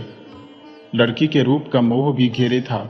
सैकड़ों कलियां चटक रही थी, खुशबू उड़ रही थी, पर त्रिलोचन पर पूरा पूरा विश्वास ना हो रहा था। पूछा, यहां से कितनी दूर है? 3-4 कोस होगा। बिल्लेसुर ने सोचा, एक दिन में चले चलेंगे और लौट भी आएंगे। बकरियों को बड़ी तकलीफ ना होगी, पत्ते काट कर डाल जाएंगे। बोले, तो चले चलो भैया, देख लेना चाहिए, जिस दिन कहो तैयारी कर दी जाए। त्रिलोचन ने मतलब गांठ कर कहा, अच्छा, आज के चौथे दिन चलेंगे। बिल्लेसुर को उस रात नींद न आई। वही रूप देखते रहे। बहुत गोरी है, सोचते रामरतन की स्त्री की याद आई। 16 साल की है। सोचा तो रामचरण सुकुल की बिटिया की सूरत सामने आ गई। बड़ी बड़ी आंखें होंगी, जैसी पुखराजबाई की लड़की हसीना की है। इस घर में आएगी तो घर में उजाला छाया रहेगा। जिस कोठरी में बच्चे रखे जाते हैं उसमें उसका सामान रहेगा। बच्चे दहलीज में रहेंगे, एक छप्पर डाल लेंगे, सब ऋतुओं के लिए आराम रहेगा। एक दफा भी बिल्लेसुर ने नहीं सोचा कि बकरी की लहंदियों की बदबू से ऐसी औरत एक दिन भी उस मकान में रह सकेगी। सवेरे उठकर पड़ोस के एक गांव में बजाज के यहां गए और कुर्ते का कपड़ा लिया। साफा खरीदा, गुलाबी रंग का। धोती एक ली, दर्जी को कुर्ते की नाप दी, उसी दिन बना देने के लिए कहा। गांव के चमार से जूते का जोड़ा खरीदा। इधर ये सब कर रहे थे, उधर ताड़े रहे कि त्रिलोचन कहाँ है। तीसरे दिन त्रिलोचन घर से निकले। पहनावा और हाथ का डंडा देखकर बिल्लेसुर समझ गए कि जा रहा है, बातचीत करके कल इन्हें ले जाएगा। चलने की दिशा देखकर अपने साधारण पहनावे से दूर दूर रहकर पीछा किया। त्रिलोचन बाबू के पूर्वा के सीधे कच्ची सड़क छोड़कर मुड़े। बिल्लेसुर दूर पूर्वा के किनारे खड़े होकर देखने लगे कि त्रिलोचन दूसरे गांव के लिए पूर्वा से बाहर निकलते न दिखे। तब बिल्लेसुर को विश्वास हो गया कि यही है। वे भी गांव के भीतर गए। निकास पर एक आदमी मिला। बिल्लेसुर ने पूछा, यहां श्यामपुर के त्रिलोचन आए हैं? आदमी ने कहा, हां, वहां राम नारायण के यहां बैठा है, ठग कहीं का। दोनों एक से किसी का गला नाप रहे होंगे। बिल्लेसुर का कलेजा धक से हुआ। पूछा, राम नारायण के लड़की लड़के कुछ है? आदमी चौंक कर बिल्लेसुर को देखने लगा। तुम कहां रहते हो? तुम राम नारायण को नहीं जानते? उसके साले के लड़की लड़के, पूछो ब्याह भी हुआ है। आदमी इतना कहकर आगे बढ़ा। बिल्लेसुर को बड़ी कायली हुई। वे उसी तरफ मन्नी की ससुराल को चले। मन्नी की सास से मिले। भली बुरी सुख दुख की बातें हुई। बिल्लेसुर ने ढाढ़स बंधाया। कहा, खर्चा ना हो तो आकर ले जाया करो, कहकर 1 रुपया हाथ पर रख दिया। मन्नी अच्छी तरह है। कहा, उनकी लड़की की अच्छी सेवा होती है। मन्नी उसकी बड़ी देखरेख रखते हैं। अब वह बहुत बड़ी हो गई है। मन्नी की सास बहुत प्रसन्न हुई। रुपया उठा लिया और पूछा, घर बसा या नहीं? बिल्लेसुर ने जवाब दिया कि घर माँ बाप के बसाए बसता है। मन्नी की सास ने कहा कि वे 10-15 दिन में आएंगी, तब ब्याह की पक्की बातचीत करेंगी। बिल्लेसुर पैर छूकर विदा हुए। त्रिलोचन दूसरे दिन आए और कहा, बिल्लेसुर तैयार हो जाओ। बिल्लेसुर ने कहा, मैं तो पहले से तैयार हो चुका हूं। त्रिलोचन खुश होकर बोले, तो अच्छी बात है, चलो। बिल्लेसुर ने कहा, भैया, मन्नी की मौसिया सास की भतीजी को ससुराल में एक लड़की है। कल आए थे, बातचीत पक्की कर गए हैं। अब तो मुझे माफी दीजिए। त्रिलोचन नाराज होकर बोले, तो वह ब्याह जरूर कैतल होगा, वैसी ही लड़की होगी, हम शर्त बदकर कह सकते हैं। मुस्कुराकर बिल्लेसुर ने जवाब दिया, और तुम्हारा दूध का धोया है? मन्नी की मौसिया सास की भतीजी की ससुराल की लड़की में दाग है, और तुम्हारी में, जिसके न बाप का पता, न मां का, न संबंध का, मखमल का जब्बा लगा है। देखो फिर पीछे पछताओगे। त्रिलोचन बढ़कर बोले, पछताने का काम ही नहीं करते, बहुत समझकर चलते हैं त्रिलोचन भैया। बिल्लेसुर ने कढ़ाई से जवाब दिया, अच्छा चलकर जरा लड़की तो देख लो, तुम्हें लड़की भी दिखा देंगे। आप लड़की नहीं, लड़की की आजी तक को दिखाओ तो भी मैं नहीं जाऊंगा। जब घर में अपने नातेदारों में लड़की है, तब दूसरी जगह नहीं जाना चाहिए। ये तो धर्म छोड़ना है। गृहस्थ की लड़की का रूप नहीं देखा जाता, गुण देखा जाता है। कहते हैं रूपवती लड़की बदचलन होती है। तो ये तेरे लिए सावित्री आ रही है। देख ले, अगर गांव के धिंगरों से पीछा छूटे। वह सब हमें मालूम है, लेकिन घर का सामान लेकर भाग ना जाएगी। देख लेना, जो मुसीबत पड़ेगी झेलेगी। किसी का धर्म बिगाड़ने से नहीं बिगड़ता। गांव में सबका हाल हमें मालूम है। तू सबको दोष लगा रहा है। मैं किसी को दोष नहीं लगा रहा, सच सच कह रहा हूं। अच्छा बता, हमें क्या दोष लगा है? नहीं तो तुम चले जाओ यहां से, नहीं तो मैं चौकीदार के पास जाता हूं। चौकीदार के नाम से त्रिलोचन चले। करुणा भरे क्रोध से घून घून कर देखते जाते थे। बिल्लेसुर अपना काम करने निकले। कातिक लगते मन्नी की सास आई। कुछ भटकना पड़ा। पूछते पूछते मकान मालूम कर लिया। बिल्लेसुर ने देखा, लपक कर पैर छुए, मकान के भीतर ले गए। खटोला डाल दिया, उस पर एक टाट बिछाकर कहा, अम्मा बैठो। खटोले पर बैठते हुए मन्नी की सास ने कहा, और तुम खड़े रहोगे? बिल्लेसुर ने कहा, लड़कों को खड़ा ही रहना चाहिए। आपकी बेटी है तो क्या, जैसे बेटी वैसे बेटा। मुझसे वे बड़ी है। आप तो फिर धर्म की मां, पैदा करने वाली तो पाप की मां कहलाती है। तुम बैठो, मैं अभी क्षण भर में आया। बिल्लेसुर गांव के बनिए की यहां गए। पाव भर शक्कर ली। लौटकर बकरी के दूध में शक्कर मिलाकर लौटा। भरकर खटोले के सिरहाने रखा। गिलास में पानी लेकर कहा, लो अम्मा, कुल्ला कर डालो। हाथ पैर धोने हो तो डोल में पानी रखा है, बैठे बैठे गिलास से लेकर धो डालो, कहकर दूध वाला लोटा उठा लिया। मन्नी की सास ने हाथ पैर धोए। बिल्लेसुर लोटे से दूध डालने लगे। मन्नी की सास पीने लगी। पीकर कहा, बच्चा, मैं बकरी का दूध ही पीती हूँ, इससे बड़ा फायदा है, कुल रोगों की जड़ मर जाती है। शाम हो रही थी। आसमान साफ था। इमली के पेड़ पर चिड़िया चहक रही थी। बिल्लेसुर ने आसमान की ओर देखा और कहा, अभी समय है। अम्मा, तुम बैठो, मैं अभी आता हूं। बकरियों को देखे रहना। नहीं, भीतर से दरवाजा बंद कर लो, आकर खोलवा लूंगा। यहां अम्मा, बकरियों के चोर बड़े लागन है। बिल्लेसुर बाहर निकले। मन्नी की सास ने दरवाजा बंद कर लिया। सीधे खेत खेत होकर राम गुलाम काची की बाड़ी में पहुंचे। तब तक राम गुलाम बाड़ी में थे। बिल्लेसुर ने पूछा, क्या है? राम गुलाम ने कहा, भांटे हैं, करेले हैं, क्या चाहिए? बिल्लेसुर ने कहा, शेर भर भांटा दे दो, मुलायम मुलायम देना। राम गुलाम भांटे उतारने लगा। बिल्लेसुर खड़े बैंगन के पेड़ों की हरियाली देखते रहे। एक एक पेड़ ऐंठा खड़ा कह रहा था, दुनिया में हम अपना सानी नहीं रखते। राम गुलाम ने भांटे उतारकर, तोलकर माल वाला पलड़ा काफी झुका दिखाते हुए बिल्लेसुर के अंगोछे में डाल दिए। बिल्लेसुर ने पहले अंगोछे में गांठ मारी, फिर टैंक से एक पैसा निकालकर हाथ बढ़ाए खड़े हुए राम गुलाम को दिया। राम गुलाम ने कहा, एक और लाओ।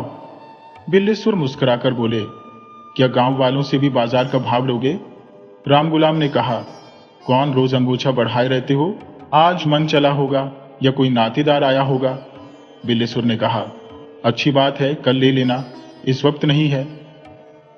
बिल्लेसुर की तरकारी खाने की इच्छा होती थी तो चने भिगो देते थे, फिर तेल मसाले में तलकर रसदार बना लेते थे। लौटते हुए मुरली कहार से कहा, कल पहर भर दिन चढ़ते हमें 2 शेर सिंघाड़े दे जाना। फिर घर आकर दरवाजा खुलवाया, दिया जलाकर बकरियों को दुहा, सवेरे की काटी पत्तियां डाली और रसोई में रोटी बनाने गए। रोटी, दाल, भात, बैंगन की भांजी, आम का अचार, बकरी का गर्म दूध और शक्कर परोसकर फटा डालकर पानी रखकर सास जी से कहा, अम्मा चलो भोजन कर लो। मन्नी की सास शर्माई हुई उठी, हाथ पैर धोकर चौक में जाकर प्रेम से भोजन करने लगी। खाते खाते पूछा, भैंस तो तुम्हारी है नहीं, लेकिन घी भैंस का बड़ा जान पड़ता है। बिल्लेसुर ने कहा, गृहस्थी में भैंस का घी रखना ही पड़ता है, कोई आया गया, अपने काम में बकरी का घी ही लाता हूं। मन्नी की सास ने छककर भोजन किया, हाथ मुंह धोकर खटोले पर बैठी। बिल्लेसुर ने इलायची मसाले से निकाल कर दी, फिर स्वयं भोजन करने गए। बहुत दिनों बाद तृप्ति से भोजन करके पड़ोस से एक चारपाई मांग लाए। डालकर खटोले का टाट उठाकर अपनी चारपाई पर डाला और मन्नी की सास के लिए बंगाल से लाई रंगीन दरी बिछा दी। वहीं का गुरुवाइन की पुरानी धोतियों का लपेट कर सिया तकिया लगा दिया। सास जी लेटी, आंखें मूंद कर बिल्लेसुर की बकरियों की बात सोचने लगी। जब बिल्लेसुर काची के यहां गए थे, उन्होंने एक एक बकरी को अच्छी तरह देखा था, गिनकर आश्चर्य प्रकट किया था।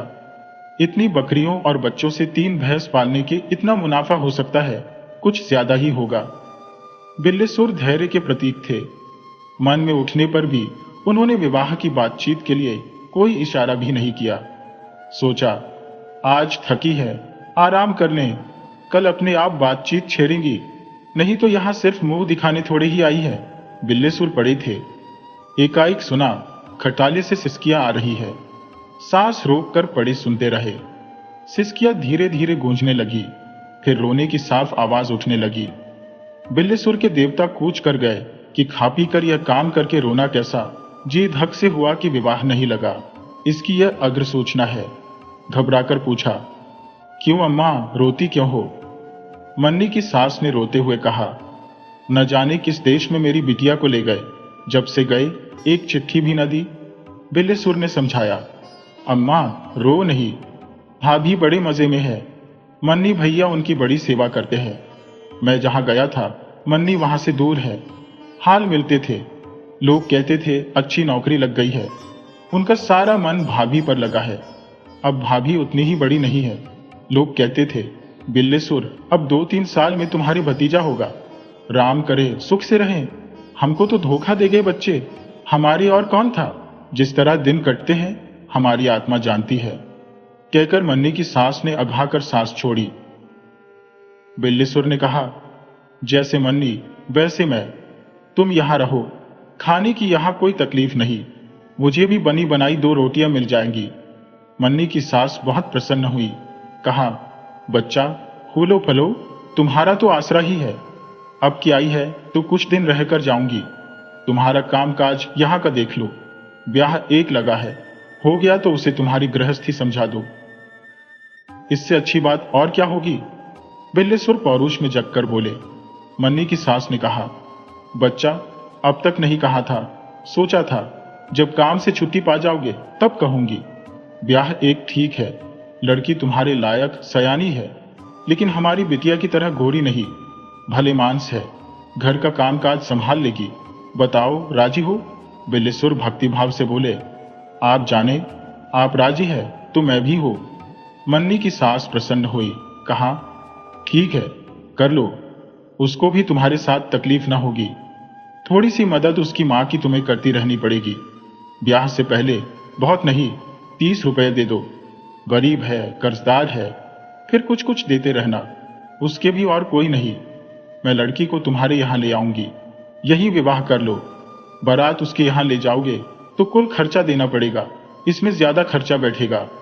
घर में अपने 4 नातेदार बुलाकर ब्याह कर लोगे, भले भले पार लग जाओगे।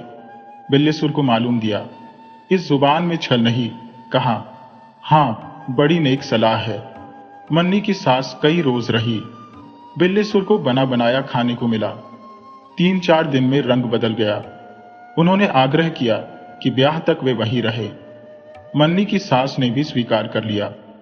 गांव में बिल्लेसुर की चर्चा ने जोर मारा।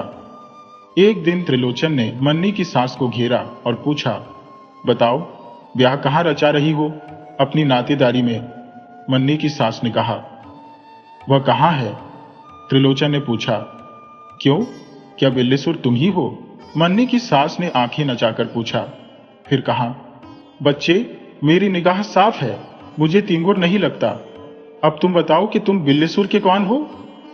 बल्ली नहीं लगी। त्रिलोचन बहुत कटे, कहा, अच्छी बात है, कौन है, ये होने पर बताएंगे जब उनका पानी बंद होगा। नातेदार रिश्तेदार जिसके साथ है उसका पानी परमात्मा नहीं बंद कर सकते। अच्छा हमारे घर से बाहर निकलो और गांव में पानी बंद करो चलकर। त्रिलोचन खिसियाए हुए घर से बाहर निकल गए। बड़े आनंद से दिन कट रहे थे। बिल्लेसुर की शकरकंद खूब बैठी थी। कई रोज उन्होंने मन्नी की सास को शकरकंद भूनकर बकरी के दूध में खिलाया। मन्नी की सास मन्नी से जितना अप्रसन्न थी, बिल्लेलुर से उतना ही प्रसन्न हुई। उन्होंने बिल्लेसुर के उजड़े बाग का एक एक पेड़, शकरकंद के खेत की एक एक लता देखी। उनके आ जाने से ताकने के लिए बिल्लेसुर रात को शकरकंद के खेत में रहने लगे। 2-1 दिन जंगली सुअर लगे, 2-3 दिन कुछ कुछ चोर खोद ले गए। अभी बॉडी पीली नहीं पड़ी थी। नुकसान होता देखकर मन्नी की सास ने कुछ शकरकंद खोद लाने की सलाह दी। बिल्लेसुर ने वैसा ही किया। उन्होंने घर में ढेर लगाकर देखा, इतनी शकरकंद हुई है कि साग घर भर गया है। एक एक शकरकंद जैसे लोढ़ा। मन्नी की सास ने मुस्कुराते हुए कहा, इससे तुम्हारा ब्याह भी हो जाएगा और काफी शकरकंद भी खाने को बच रहेगी। शकरकंदों को विश्वास की दृष्टि से देखते हुए बिल्लेसुर ने कहा, अम्मा सब तुम्हारा आशीर्वाद, नहीं तो मैं किस लायक हूं। सास ने सांस छोड़कर कहा, मेरा बच्चा जीता होता तो अब तक तुम्हारी इतना होया होता, खेती किसानी करता, मैं मारी मारी न फिरती। बिल्लेसुर ने उन्हें धीरज दिया, कहा, हम ही तुम्हारे लड़के हैं, तुम कैसे भी चिंता न करो, मेरी जब तक सांस चलती है मैं तुम्हारी सेवा करूंगा, जीना छोटा करो। सास ने आंचल से आंसू पोंछे। बिल्लेसुर दूसरे गांव की तरफ शकरकंदों का खरीदार लगाने चले। सोचा बकरियों के लिए लौटकर पत्ते काटूंगा। दूसरे दिन खरीदार आया और 70 रुपए की बिल्लेसुर ने शकरकंद बेची। सारे गांव में तहलका मच गया, लोग सिहाने लगे। अगले साल सबने शकरकंद लगाने की ठानी। कार्तिक की चांदनी छिटक रही थी। गुलाबी जाड़ा पड़ रहा था। सवन जाति की चिड़िया कहीं से उड़कर जाड़े भर इमली की फुनगी पर बसेरा लेने लगी थी। उनका कलरव उठ रहा था। बिल्लीसुर रात को चबूतरे की बुर्जी पर बैठ देखते थे। पहले शाम को आसमान में हिरनी हिरन जहां दिखते थे, अब वहां नहीं है। बिल्लीसुर कहते थे, जब जहां चरने को चारा होता है, ये चले जाते हैं। शाम से ओस पड़ने लगी थी, इसलिए देर तक बाहर का बैठना बंद होता जा रहा था। लोग जल्द जल्द खा पी कर लेट रहते थे। बिल्लीसुर घर आए। मन्नी की सास ने रोज की तरह रोटी तैयार कर रखी थी। इधर बिल्लीसुर कुछ दिनों से मन्नी की सास की पकाई रोटी खाते हुए चिकने हो चले थे। पैर धोकर चौके के भीतर गए। मन्नी की सास ने परोसकर थाली बढ़ा दी। सास को दिखाने के लिए बिल्लीसुर रोज अग्रासन निकालते थे। भोजन करके उठते वक्त हाथ में ले लेते थे और रखकर हाथ मुंह धोकर कुल्ले करके बकरी के बच्चे को खिला देते थे। अग्रासन निकालने से पहले लौटे से पानी लेकर 3 दफे थाली के बाहर से छुआते हुए घुमाते थे। अग्रासन निकालकर ठुनकियां देते हुए लौटा बजाते थे और आंखें बंद कर लेते थे। वह कृत्य आज भी किया। जब भोजन करने लगे तब सास जी बड़ी दीनता से खीसे काट कर बोली, बच्चा अब अगहन लगने वाला है, कहो तो अब चलो। फिर खास कर बोली, वह काम भी तो अपना ही है। कौर निगलकर गंभीर होते हुए मोटे गले से बिल्लीसुर ने कहा, हां वह काम तो देखना ही है। वही कह रही थी। कुछ आगे खिसक कर सासजी ने कहा, कुछ रुपए अभी दे दो, कुछ बाद को, ब्याह के 2-3 रोज पहले दे देना। रुपये के नाम से बिल्लीसुर कुनमुनाए, लेकिन बिना रुपए दिए ब्याह न होगा, यह समझते हुए एक पख लगाकर ब्याह पक्का करने लगे। कहा, अभी तो अम्मा किसी पंडित से विचरवाया भी नहीं गया, न बने तो। बच्चे की बात। पूरे विश्वास से सर उठाकर मन्नी की सास ने कहा, उसमें जब कोई दोख नहीं है तब ब्याह बनेगा कैसे नहीं। बच्चे, वह पूरी गऊ है और उसका ब्याह वह अब तक होने को रहता। राम खेलावन आए परदेश से, उल्टे पांव लौट जाना चाहते थे। हाथ जोड़ने लगे, चाची ब्याह करा दो, जितना रुपया कहो देंगे। अच्छा भाई, लड़की की अम्मा को मनाकर कुंडली लेकर बिछड़वाने गए। हट से बन गया। लड़की की अम्मा को 300 नगद दे रहे थे। पर सिस्टा की बात। लड़की की अम्मा ने कहा, मेरी बिटिया को परदेश ले जाएंगे, फिर कभी इधर झांकेंगे नहीं। बीमारी आरामी बोध भर पानी को तरसूंगी, रुपए लेकर मैं क्या करूंगी। बना बनाया ब्याह उखड़ गया। फिर चुकंदरपुर के जमींदार राम निवाज आए, उनसे भी ब्याह बन गया। हल्दान चढ़ने का दिन आया, तब लड़की की अम्मा को उनके गांव के किसी पट्टीदार ने भड़काया कि राम निवाज अपने बाप का है ही नहीं। बस ब्याह रुक गया। कितने ब्याह आए, सब बन गए, लेकिन कोई ना हो पाया। बिल्लीसुर को निश्चय हो गया कि लड़की के खून में कोई खराबी नहीं। उन्होंने संतोष की सांस छोड़ी। मन्नी की सास का भावावेश तब तक मंद न पड़ा था। बंगालिन की तरह चटक कर बोली, अब तुमसे कहती हो, हमारे अपने हो, सैकड़ों सच्ची झूठी बातें न करती तो वह रौड़ तुम्हारे लिए राजी ना होती। बिगड़कर बिल्लीसुर बोले, तुम तो कहती थी बड़ी भले मानुस है।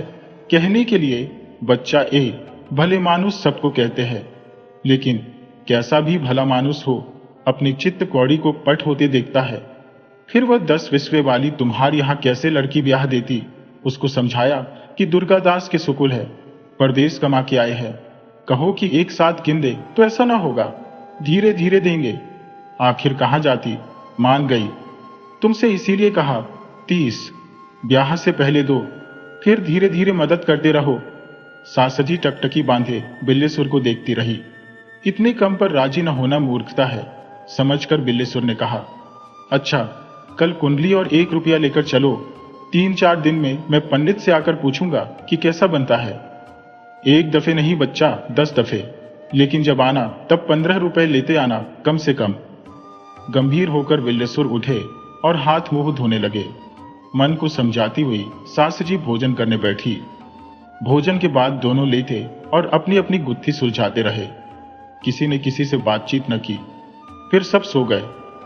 पौ फटने से पहले जब आकाश में तारे थे, मन्नी की सास जगी और बिल्लीसुर को जगाने के इरादे से राम राम जपने लगी। बिल्लीसुर उठकर बैठे और आंखें मलकर स्नेह सूचित करते हुए पूछा, अम्मा क्या सवेरे सवेरे निकल जाने का इरादा है? मन्नी की सास ने आंखों में आंसू भरे कहा, बच्चा, अब देर करना ठीक नहीं। पिछले पहर चलूंगी तो रात होगी, काम ना होगा।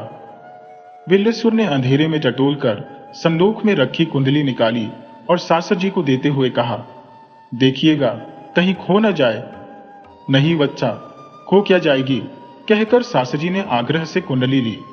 बिल्लेसुर ने टेंट से 1 रुपया निकाला, सासर जी के हाथ में रखकर पैर छुए, कहा, यह तुम्हें कुछ दे नहीं रहा हूं? क्या मैं कुछ कहती हूं बच्चा?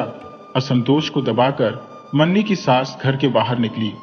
रास्ते पर पाकर एक सांस छोड़ी और अपने गांव का गस्ता पकड़ा। अब तक सवेरा हो चुका था। बिल्लेसुर ने इधर बड़ा काम किया। शकरकंद वाले खेत में मटर बो दिए, उधर वाले में चने बो चुके थे जो अब तक बढ़ आए थे। काम करते हुए रह रहकर बिल्लेसुर को सास की याद आती रही। विवाह की बेल जैसे कलियां लेने लगी। काम करते करते दुचित्य होने लगे।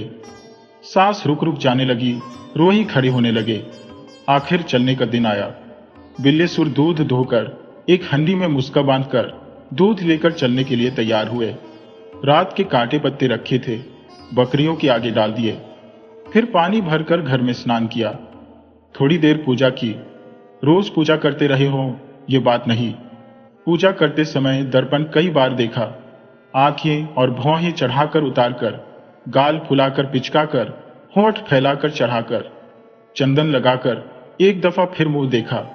आंखें निकालकर देर तक देखते रहे कि चेचक के दाग कितने साफ दिखते हैं।